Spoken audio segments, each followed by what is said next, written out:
Welcome to the Educator Insights podcast, where we delve into the world of teaching in the digital age and embracing technology.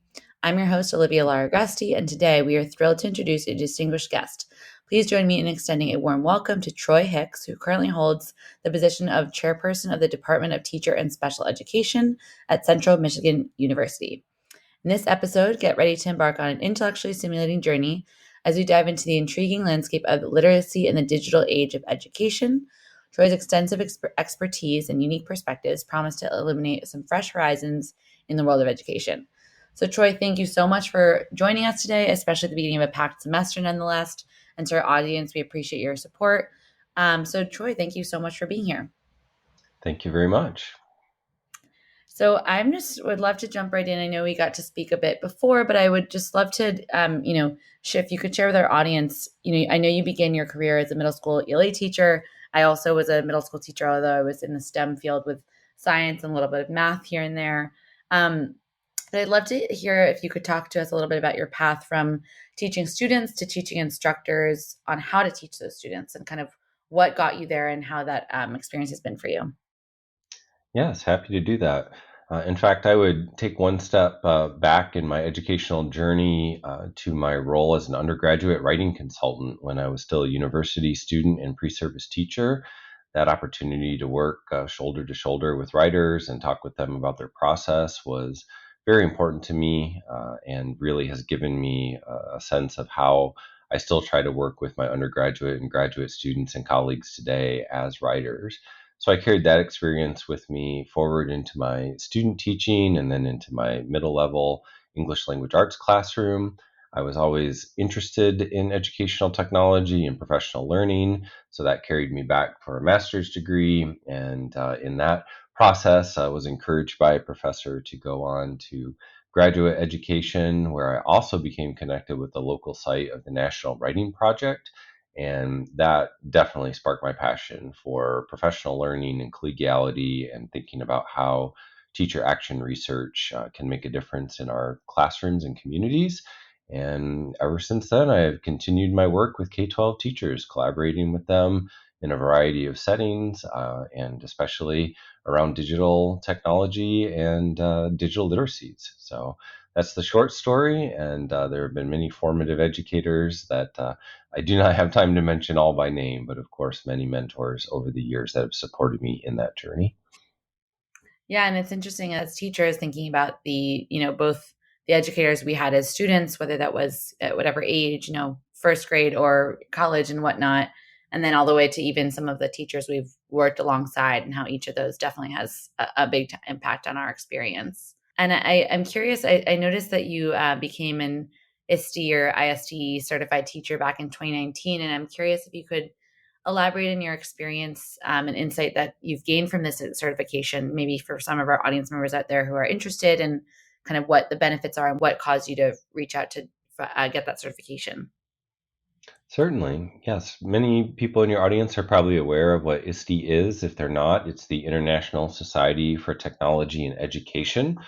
And that group has long been the leader in the EdTech world as we've thought about how to integrate technology critically and creatively into our classrooms. And so they started the certification program. It wasn't too much earlier than 2019. I was one of the first groups to go through it, but I was a bit untraditional in the sense that number one, I was a higher ed faculty member, not a K-12 colleague. And then also, I went through it in what I would call an alternative pathway. It was very self-paced because I was doing that while we were trying to also get our master's degree here at Central Michigan University for learning, design, and technology accredited through ISTE. But I did go through the same process. And the process is that you have to share 14 artifacts of your teaching, all of which had to meet at least two of the ISTE standards, and some of them had to meet three of the standards in order to show how those artifacts indicated what you did in a robust manner to integrate technology into your coursework and your other types of teaching experiences.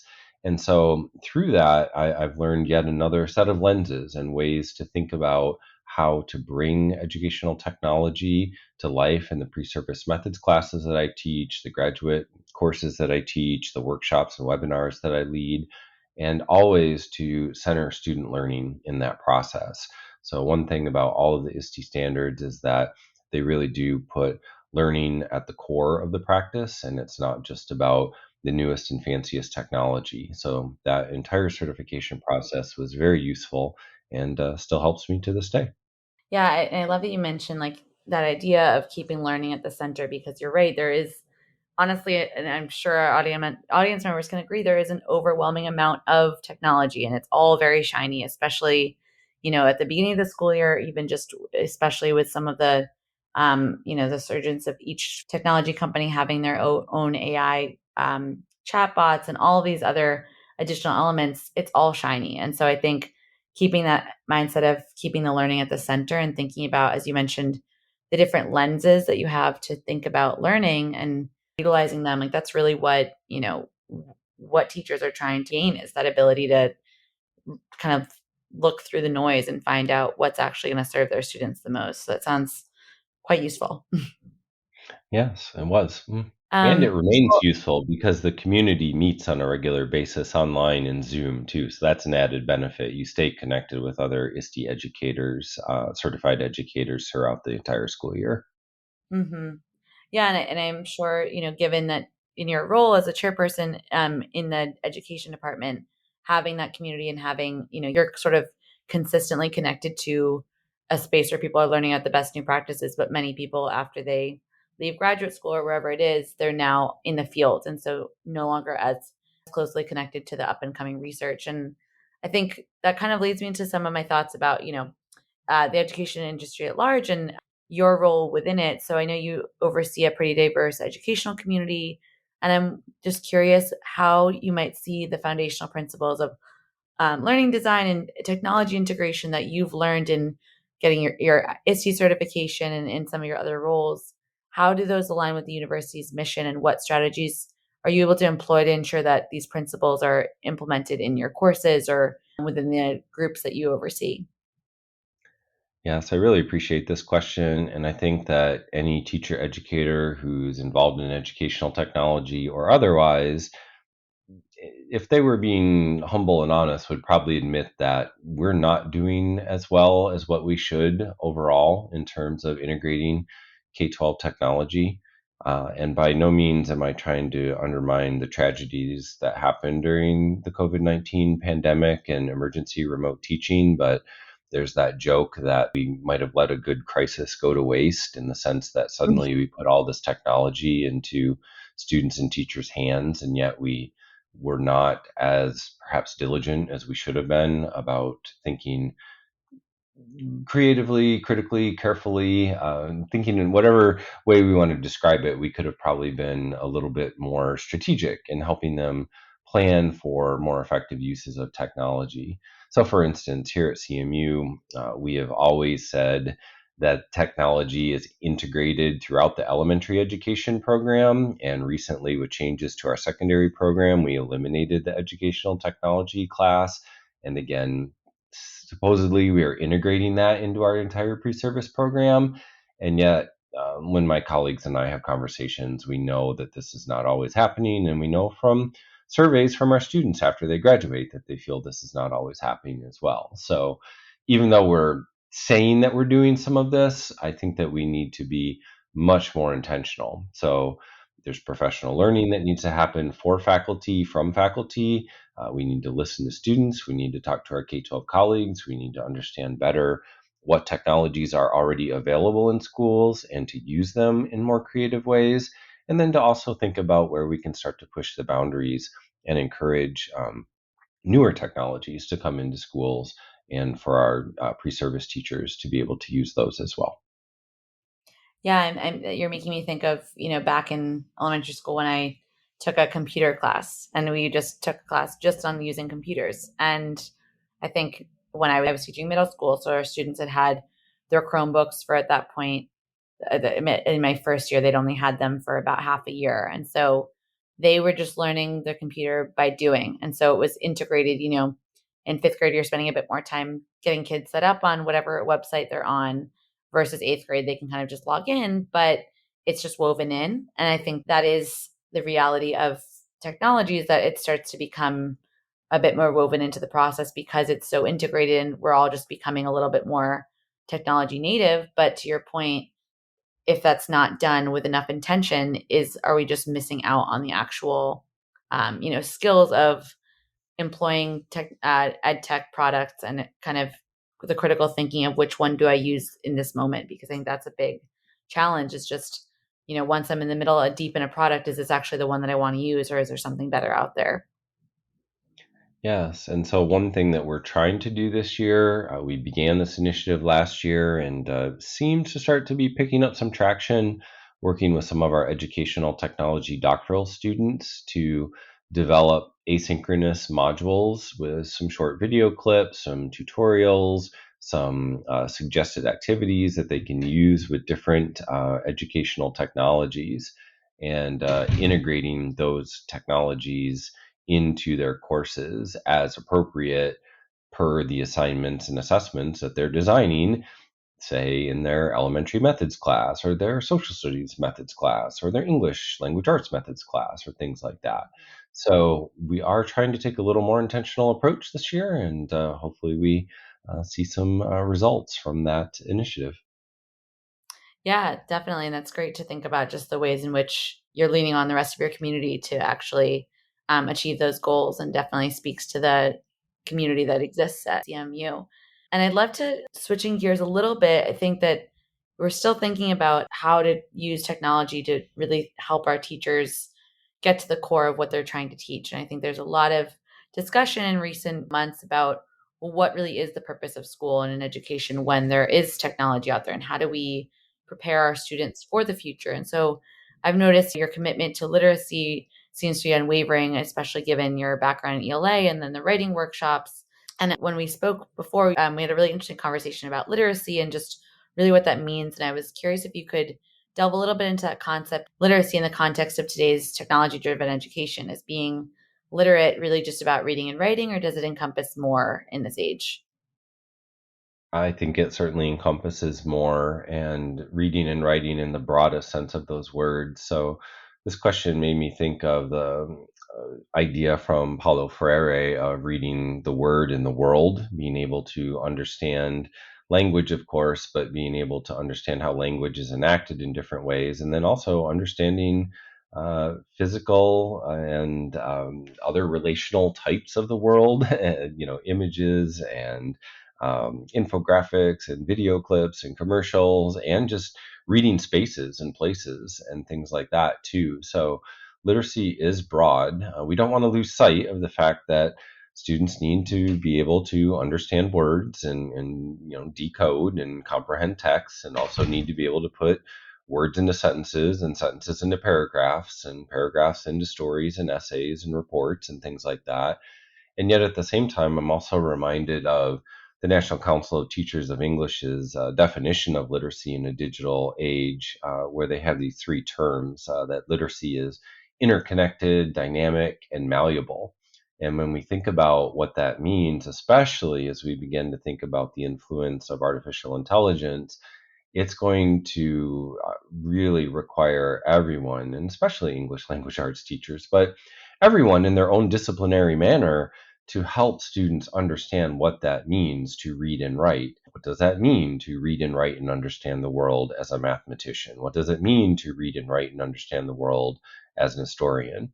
And how do we help other teachers see themselves in that way, both through the lens of the technology and then also through the lens of disciplinary literacy? So I sometimes think about this as digital and disciplinary literacies, and how that complicates, in good ways, how that complicates what we understand literacy to be. So, yes, it is ever broader and ever more complicated, and yet ever more necessary. Yeah, that feels like a lot of topics where it's the more, necessary it is, the more overwhelming and perhaps difficult it might be to accomplish. But that's why it's important. That's why it's important that we are creating the resources for those educators and just the students eventually to actually have these skills. And I think, similar question, but in today's digitally driven world, how important is this digital and media literacy for educators? And maybe if you could help us understand a little bit, we've heard these terms thrown around a lot, but what strategies and resources would you recommend for teachers to develop these kinds of skills of digital media literacy, and how can they then pass those on to their students? Yeah, these skills are crucial as well. And I don't want to split hairs here and try to define what digital literacy is and what media literacy is and what digital media literacy is. In fact, I have wonderful scholarly conversations with colleagues about this as we try to, disaggregate these terms and give them unique definitions. But in general, these are skills that, again, need to be taught at all grade levels and all disciplines and in those unique ways. And so, I was speaking with teachers about this. Well, how do I integrate this in? Just a little bit every day, just a little connection here or there is useful. You don't have to just try to jam a unit on media literacy or digital literacy into your already crowded curriculum. You can introduce these skills as part of what it is that you're doing on a daily basis. And so, for some places to turn for strategies and resources, we've already mentioned ISTE and NCTE.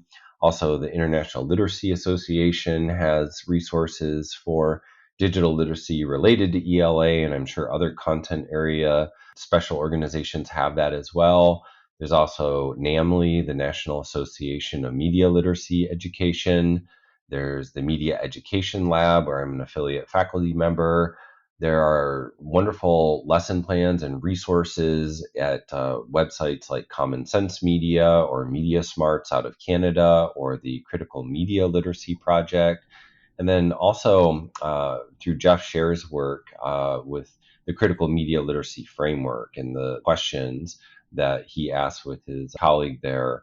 I think just even using those questions as you're looking at text in the language arts classroom, even if you're not trying to do a critical media analysis, kind of thinking about who is this audience and what is being said and what is not being said and what is being implied. And those types of questions are wonderful ones to ask.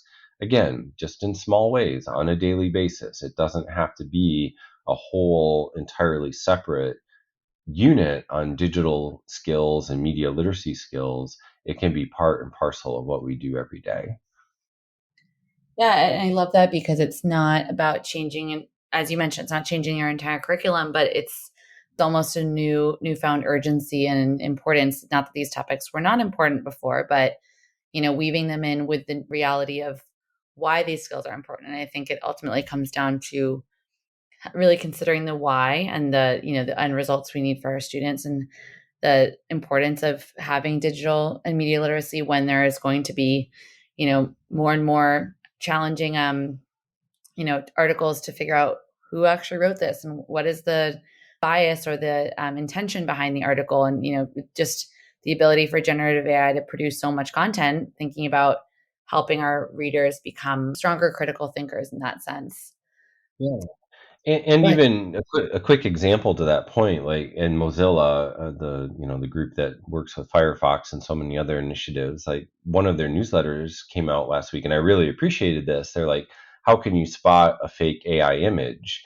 Well, look for people that have too many fingers or a misshapen face. And like, yeah, that's helpful. And then their final suggestion was go to a Google reverse image search or TinEye. And I'm like, that's what needs to be first, right? Like that's the yes, you do want kids to kind of be thinking about that, looking for text that's garbled or, a character that has six fingers or something like that. But you want to teach them that digital literacy skill. There are tools out there that we can turn to that can help us with this. And yes, it's good to have that kind of immediate filter on, but we also need to teach them how to use tools. And so I think, again, it's all part of what we would do as a lesson, like, trust your gut and, oh, yep, that looks kind of fake, but then go and use one of these tools to back it up. So again, I think there's so many ways that we can integrate that into our daily teaching practices. It does not have to just be some random lesson on one, Friday at the end of the year. It can be something that we do as we're looking at resources across the whole year. Yeah, and I think to your point, it also that's where it's going to be more sticky. If it's just a lesson on, isolated lessons with certain types of skills don't end up sticking with students because they're not applied to the content that they're doing. And so when you weave it in that way, it's much more, I think it just helps show the applicability of the skill, but also helps connect it to the things that kids are really going to be doing. And I think I just appreciate your focus and your commitment to literacy. And I was curious if there was an article I saw in the Atlantic a couple months ago. I feel like it was passed around quite a lot about kids not falling in love with reading anymore. And I definitely can say that as, a science teacher, I was often pulled as a guided reading instructor as well. And so definitely working with some of the students that were below grade level when it comes to reading. And so I definitely noticed there was a trend with those kinds of students that they often also were not, we're not the kinds of kids who are picking up books on their own accord quite as often. And so I'm curious, in today's digital age with these concerns about declining interest in reading among students, how do you think educators could effectively harness some technology tools and platforms to help their students navigate this expanding landscape of educational technology and really employing it for the best use? Yeah, I do not want to make light of this situation because I have seen this with my own children, now all of whom have graduated from high school, some of whom I would say are readers and some who just are not. And for a language arts teacher at heart, that's really hard to see sometimes with your own kids not necessarily loving to read. And yet, I also know that there are so many systemic challenges to reading that many authors have explored over the years. So, like Donna Lynn Miller, Penny Kittle, Kelly Gallagher, who wrote the book Readicide some number of years ago. There are a lot of people out there that have already thought about this. But one teacher that I turn to all the time is a friend, a colleague, a co author, Andy Shinborn, who for almost 20 years taught AP Lit and recently moved into an alternative high school. And he said, you know what, Troy, it's still the same, right? You just have to put books in kids' hands. There's power in print. And so he has a classroom library. He's constantly doing book talks. He's encouraging kids to read. When they say, I hate reading, I'm never going to read anything in your class, he's like, okay, no problem. Here's a few things that you might be interested in, but, if you don't want to, don't worry about it. And inevitably, by day 2 or 3, they're looking at the back covers and eventually they're digging into the books and then he finds the right book for the right kid. And so, as much as I love digital text and I appreciate digital text, I think that sometimes just putting a book in a kid's hand is the most powerful thing. Then, what I've seen in Andy's classroom and he and I have written about is how he invites kids to use digital tools at the point they are engaged in reading. So, for instance, he might have them take a picture of a particular page or paragraph in a text and turn it into a book snap where they can add emojis and draw on and write their response on that photo and share it to social media. Sometimes we'll use more, specifically designed annotation tools, things like Perusal or Cami, or even now I think like saving PDFs in Google Drive, you can annotate on those. So you can do all kinds of annotation and response that way. Students will, share their book talks on Flipgrid or Padlet or things like that. But then the one thing that he does is he doesn't ask them to write book reports. He's always asking them to represent their reading in a different way.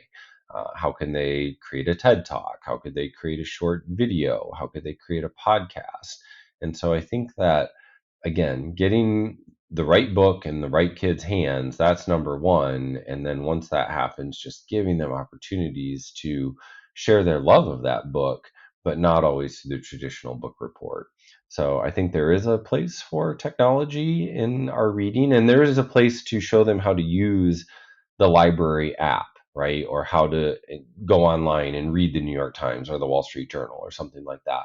But it is also something where we really need to just remember to put books in kids' hands and then encourage them to use the technology to express their love of those books in creative ways.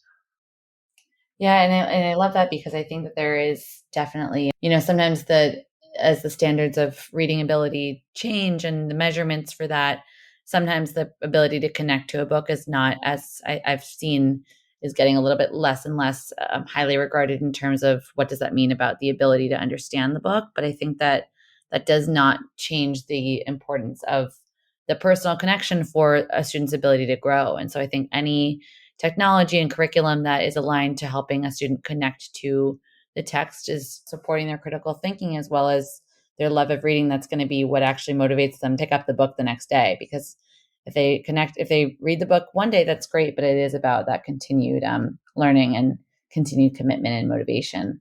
So I wanted to just round us off with some kind of advice you might be able to give out, especially given your role in kind of educating our future educators. What advice would you give to current and aspiring educational leaders, both at Central Michigan University, but also just across the education sector, as they navigate this evolving landscape of technology and education? And what should be their key priorities for the future?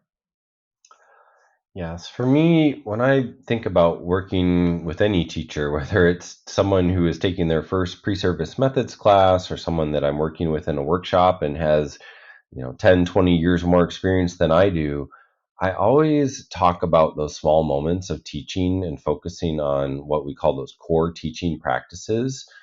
What are those small moves that you are going to make at any given moment, whether online asynchronous, online synchronous, face to face, whether you're designing an assignment or whether you're having an actual conversation with a student about an assignment, both the content that you're trying to teach them as well as the disciplinary thinking.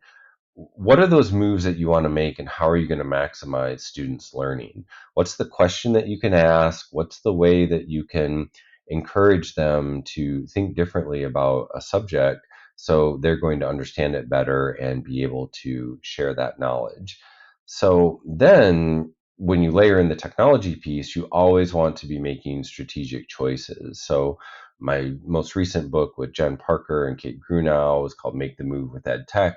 We think about all these protocols and strategies and routines, like I see, I think, I wonder, and all the things that have tried and true, time tested strategies. So, how can we apply those and then use technology to draw that out over a few more minutes or an entire class period? Or how might we stretch that into a longer unit of study and encourage students to engage in inquiry? So, what is it that we want to try to do? And how can we use technology in those essential ways? Now, the flip side, of course, is that you can always introduce too many technologies. And so I'm experiencing that with my first year writing class this fall. My students are like, okay, Dr. Hicks, it's a little too much. We're only in week 4 and you've already introduced like 12 different things. I'm like, yes, you're right. I need to pause and slow down. So I also like teachers to think about what are your everyday tools, what are your every week tools, and then what are your once in a while tools. So, for instance, maybe Google Docs is like your everyday tool. That's where you're going to have your agenda. That's where students are going to compose their work. And then every week, maybe you have them post to a Padlet. But then every once in a while, you might have them create a video, and you're going to have to invest more time at that particular project or stage when you're teaching them how to create the videos. So, what are those tools that you're going to use every day, and how can you use them strategically? That you're going to really invest in early, and then students are going to be able to use them in multiple ways over time. I think that's the core of what I would try to say to teachers. Focus on what are the teaching practices that are at the heart of your pedagogy, and then how are you going to choose tools that are going to support that. Yeah, I love that. I think it's important to also set up those students for success. So if it's going to be, your everyday tool, investing a student in or investing, I should say, in the time to get those students onboarded there, so that it doesn't become an obstacle to their learning and they can actually master it, can actually support. Then when you have the more one-off tools, they've kind of gained some of those troubleshooting skills and things that are sort of what come along with the technology, but aren't necessarily the end goal. But that troubleshooting skill is going to help them in anything. It's a very cross-cutting skill, but just having them, setting them up for success by knowing which tools are going to be used at which frequency and helping them kind of visualize that as well. I think that's a really helpful mental way for teachers to kind of think about their use of technology as at a kind of big picture scale before they actually dive into picking that specific one. And I think with that, as you're mentioning, that takes collaboration from the teachers and their students. It takes collaboration among the teacher team. Are we all a Google Doc team or whatever you have there? But I'm wondering, just in general, with collaborating with the various stakeholders in general, as we move into more technology solutions in education, how do you think that universities, government agencies, technology companies, educators, how can all of those groups work together to create a more promising future for education through technology? And this is the golden question, right? This is what keeps me up at I know night and wakes I'm me up in putting a the lot on your morning. plate with this one. Yeah, so I think about this. I have thought about this through my whole educational journey, and especially now as a chairperson of a department focusing on both teacher education and special education across the entire K 12 community. And as someone who's recording podcasts and writing books and speaking at conferences and things like that. So I wish I had the single answer to this question. And yet, again, I'd go back to that point. What are the essential moments? What are those core practices? What are teachers going to do at any given moment with any given student to help them better understand a process or better understand content? What is it that they're going to be able to teach students how to do with the support of technology, not just by sending them to some website that's going to do a drill and kill practice flashcards quiz session, but where students are going to actually have to synthesize and create and to express and to otherwise rethink what it is that they're learning and then put it into their own words or their own visuals or their own voice recording or something like that. And there are so many moments. I mean, every day, today, in all the classrooms in this state, in this country, around the world, there are millions of these moments that go by that are untapped, that we have just not even taken the opportunity. And we can't do it with every single moment, with every single student. That'd be overwhelming for teachers to have to go back and to try to assess all of that. And yet, at the same time, if we could just think about how do we develop the procedures and processes in school, but then think about the technologies that can support them in order to make those processes more useful, more engaging, more transparent, more helpful for students as they self evaluate and reflect on their learning, and for teachers to comment on that learning and provide feedback, and to talk with administrators and parents and caregivers about learning. Those are the types of technologies and opportunities that are most interesting to me, and I hope would be most useful to educators and students in the future. Well, I do appreciate. I know I loaded you with a pretty hefty question there, so I appreciate hearing your thoughts on that one. It's been really, Troy, wonderful having you on our podcast today. And definitely, I feel that your wealth of knowledge and just your passion around literacy and teacher education have really supported our exploration about some of these topics. And I just want to say to our listeners, we hope your minds are brewing with some newfound wisdom and inspiration.